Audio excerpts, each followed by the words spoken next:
शहादत का दुख भी वहां होता है। अभी चूंकि जम्मू कश्मीर के दौरे पर राहुल गांधी हैं और रामबन में इस वक्त मौजूद हैं, चुनावी रैली को संबोधित कर रहे हैं, सुनेंगे। हम जोड़ते हैं और अंत में नफरत की काट मोहब्बत से ही होती है। आप सब जानते हो, नफरत को नफरत से नहीं काटा जा सकता है, नफरत को मोहब्बत से ही काटा जा सकता है, हराया जा सकता है। और आपने इस चुनाव में देखा होगा, पहले नरेंद्र मोदी जी छाती फैला के आते थे, अब नरेंद्र मोदी जी ऐसे आते हैं। पहले बड़े बड़े भाषण करते थे, इस बार पार्लियामेंट में घुसने से पहले उन्होंने अपने सिर पर कॉन्स्टिट्यूशन को रखा, फिर गए अंदर। भाइयों और बहनों, पहली बार हिंदुस्तान के इतिहास में पहली बार स्टेटहुड छीना गया है। यूनियन टेरिटरी को पहले यूनियन टेरिटरी को स्टेट बनाया गया था। स्टेट को बांटकर 2 स्टेट बनाए गए, तेलंगाना बना, छत्तीसगढ़ बना, उत्तराखंड बना, अरुणाचल को स्टेट बनाया गया। मगर पहली बार हिंदुस्तान के किसी स्टेट को रद्द करके लोगों का जो हक है वो छीना गया, पहली बार हुआ है। ऐसे हिंदुस्तान के इतिहास में, मॉडर्न इंडिया में यह काम पहले कभी नहीं किया गया है। तो सबसे पहले जम्मू कश्मीर को जो स्टेटहुड है वो वापस देना है,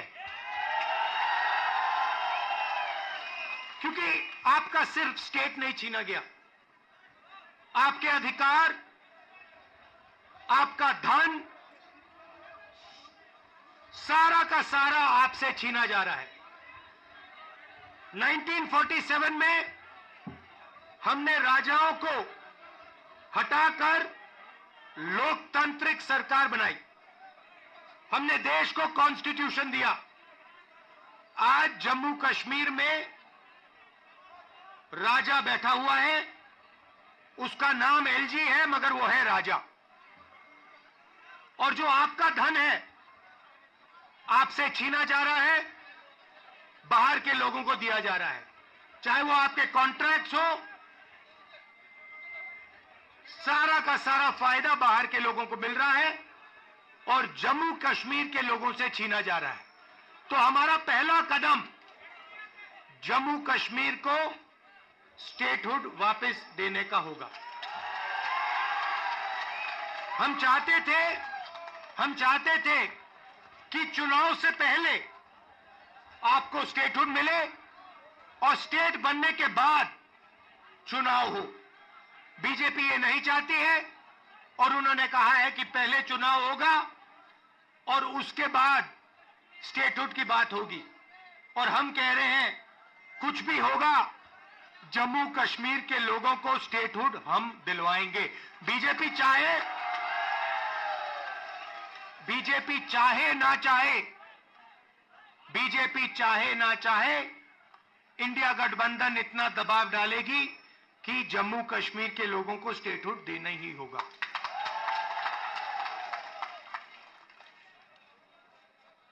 यहां पे हम सब जानते हैं कि बिजली के प्रोजेक्ट्स बनाए जा रहे हैं, मगर सच्चाई है कि बिजली के प्रोजेक्ट्स का फायदा आपको नहीं मिलता है। कहा गया है कि प्रोजेक्ट के 5 किलोमीटर रेडियस में आप लोगों को बिजली मिलेगी, फ्री में बिजली मिलेगी, मगर वो नहीं हो रहा है। और बिजली के प्रोजेक्ट्स का फायदा आप लोगों को मिलना चाहिए। स्टेटहुड मिलेगा, चुनाव में हम जीतेंगे तो ये काम हम आपके लिए करके देंगे।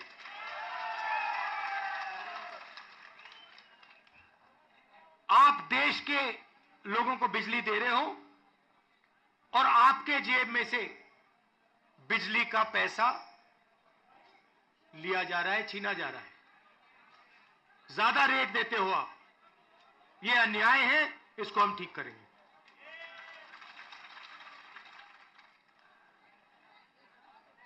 भाइयों और बहनों, पूरे देश में नरेंद्र मोदी जी ने बेरोजगारी फैलाई है। पता नहीं आपने अदानी जी का नाम सुना है? सुना है? हाँ, मोदी जी के मित्र हैं। पार्लियामेंट में मुझे कहा, आप देखिए, पार्लियामेंट में मुझे कहा कि पार्लियामेंट में मैं अदानी और अंबानी का नाम नहीं ले सकता। तो मैंने कहा ठीक है, नाम नहीं ले सकता तो कुछ तो कहना पड़ेगा। तो A1 A2 नाम दिया मैंने उनको, हम दो हमारे दो, नरेंद्र मोदी, अमित शाह, अंबानी, अदानी, इनकी सरकार चल रही है। और अगर कोई छोटा काम करता है, मजदूरी करता है, छोटा बिजनेस चलाता है, होटल चलाता है, टूरिज्म का बिजनेस चलाता है, तो उसके लिए नरेंद्र मोदी जी GST लाते हैं, नोटबंदी कराते हैं और बैंक के दरवाजे बंद कर देते हैं। और पूरी की पूरी सरकार इन 2 अरबपतियों के लिए चलाई जा रही है। ये मैं आपको कहता हूं कि अगर आप देखेंगे तो ये जो आपसे स्टेटहुड छीना गया है, इसका भी लक्ष्य उन्हीं 2 अरबपतियों की मदद करने का है। और जम्मू कश्मीर के जो लोग हैं, जो व्यापारी हैं, जो इस प्रदेश को, इस देश को रोजगार देते हैं, चाहे वो टूरिज्म की बात हो, हैंडीक्राफ्ट की बात हो, उन सबको ये दबा कर रखते हैं। जो हालत देश में है, उससे खराब हालत जम्मू कश्मीर में है। देश से ज्यादा बेरोजगारी यहां जम्मू कश्मीर में। और ये उल्टी सीधी बात करते हैं। कभी नरेंद्र मोदी समुद्र के नीचे चले जाते हैं, कभी हवाई जहाज में उड़ते हैं, कभी किसी नेता से गले लग जाते हैं, मगर बेरोजगारी के बारे में इन्होंने कुछ नहीं किया है। तो यहां हमारे एक युवा नेता हैं, एक बात मानकर चलो, यहां पर कांग्रेस पार्टी की अलायंस की सरकार आ रही है। ये निश्चित है, ये होने जा रहा है।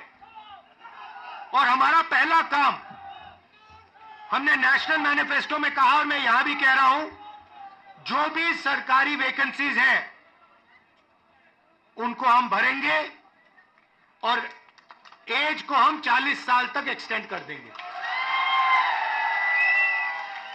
जो डेली वेज का काम करते हैं उनको हम रेगुलराइज करेंगे, परमानेंट करेंगे और उनकी जो आमदनी है उसको हम बढ़ाएंगे। मगर हमारा लक्ष्य होगा कि हम सबको लेकर एक साथ मिलकर जम्मू कश्मीर की सरकार चलाएं, सबकी रिस्पेक्ट हो, सबको एक साथ लेकर हम चले। और जैसे मैंने देश में, वहां बाकी देश में कहा, भारत जोड़ो यात्रा में हर स्टेट में कहा, नफरत को मिटाना है। जहां भी ये नफरत की दुकान खोलेंगे, जहां भी ये नफरत फैलाएंगे, वहां हम मोहब्बत की दुकान खोलेंगे। आखिरी बात मैं आपसे कहना चाहता हूं,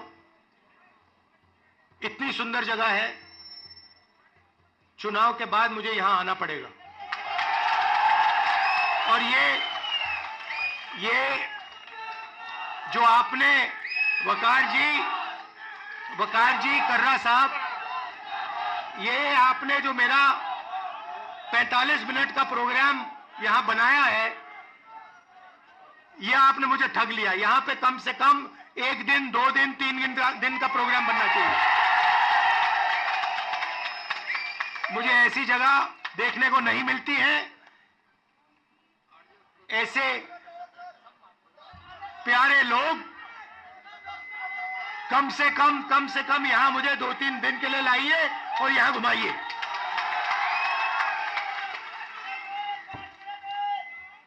पांच मिनट, 10 मिनट, जितना चाहते हो, कोई प्रॉब्लम नहीं है। हाँ,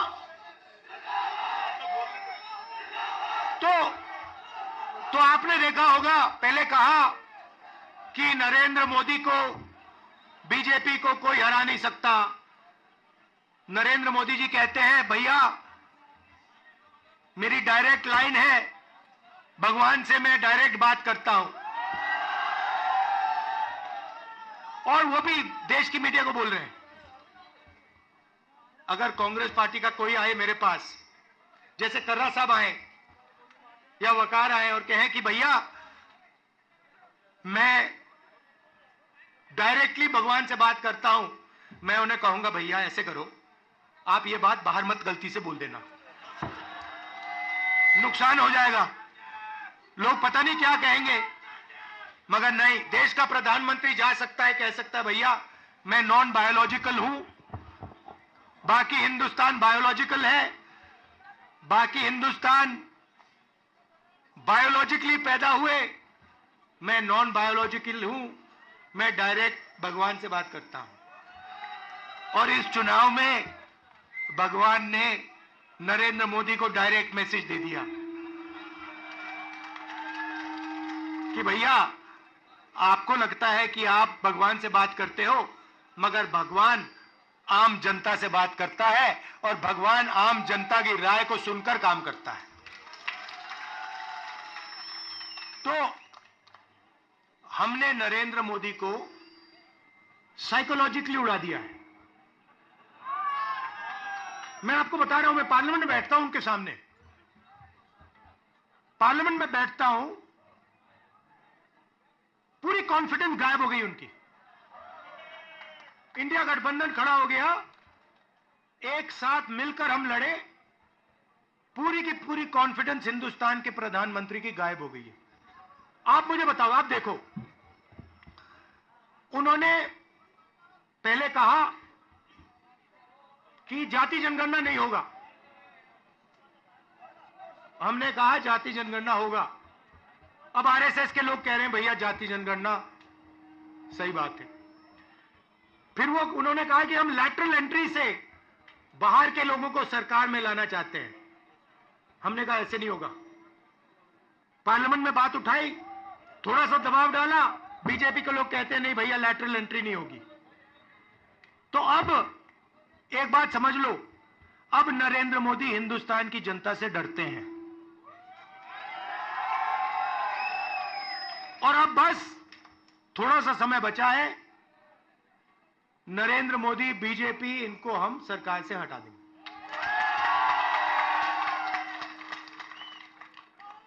मगर हम चाहते हैं कि देश में भाईचारा हो, सबकी रिस्पेक्ट हो, एक दूसरे के साथ इज्जत से बात हो। जो कमजोर लोग हैं, चाहे वो किसान हैं, मजदूर हैं, छोटा बिजनेस चलाने वाले लोग हैं, उनको लगे कि इस देश में हमारी भी भागीदारी है, बैंक के दरवाजे हमारे लिए खुले हैं, कर्जा माफ हमारा भी होता है और सिर्फ देश 2-3 लोगों के लिए नहीं चलता है। ये हम चाहते हैं और यही काम हम जम्मू कश्मीर में शुरू करेंगे। और कुछ ही समय में आप देख लेना, यहां पे ये आप वकार जी यहां पे चुनकर जाएंगे, आप जिताओगे इनको, हमारी सरकार बनेगी और ये आपके लिए पूरे दिल से दम लगाकर आपके लिए काम करेंगे। वकार जी, ये आप मुझे एक वायदा करो कि यहां पे आप मुझे 1-2 दिन के लिए लाओगे और यहां के लोगों से मतलब अच्छी तरह, जैसे ऐसे नहीं मगर अच्छी तरह मिलाओगे। बहुत खूबसूरत है। हाँ हाँ, गूल का एरिया, गूल और गूल के एरिया में मुझे वहां पे ले जाओगे। आप सबका दिल से बहुत बहुत धन्यवाद। आपने इतने प्यार से मेरा स्वागत किया। धन्यवाद, नमस्कार, जय हिंद, शुक्रिया। शुक्रिया। राहुल गांधी, राहुल जी आगे बढ़ो। राहुल गांधी जम्मू कश्मीर के दौरे पर हैं और सीधा तस्वीरें आप देख रहे थे रामबन से, जहां पर राहुल गांधी ने तमाम बड़ी बातें कही, ये भरोसा भी दिया कि अब आने वाले वक्त में इलेक्शन के बाद में यानी कि 8 अक्टूबर का उन्होंने जिक्र किया कि यहाँ हमारी सरकार बनने जा रही है और क्या कुछ हमारे काम होंगे। साथ ही साथ जिस तरीके से लोगों ने धन्यवाद दिया, लोगों ने स्वागत किया, उसका धन्यवाद भी राहुल गांधी ने किया। उन्होंने ये भी कहा कि जिस तरीके से लोकसभा इलेक्शंस में रिजल्ट सामने आए हैं उसमें चुनावों ने डायरेक्ट मैसेज दे दिया है पीएम मोदी को और अब थोड़े समय में ही हम मोदी सरकार को हटा भी देंगे। उन्होंने नॉन बायोलॉजिकल की भी बात कही। उन्होंने कहा कि मोदी बड़ी बड़ी बातें करते हैं, ऐसे में जो